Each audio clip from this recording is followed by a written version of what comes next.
How to protect wood posts by using cable sleeves. Cable sleeves prevent damage to your posts by providing reinforcement to drilled holes. Step 1. Lay out your posts. I've marked all my posts here To where I'm going to drill so the cable can come through. I need to mark on both sides. Also, I've marked on some tape so that I don't leave any marks on the actual post. Step 2. Drill halfway through both sides of the post.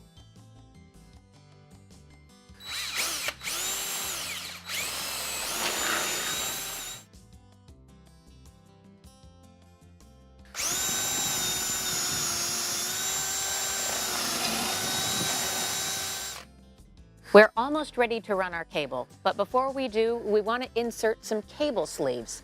You want to use cable sleeves anytime you're going to be changing direction with your cable. They help prevent damage to the wood.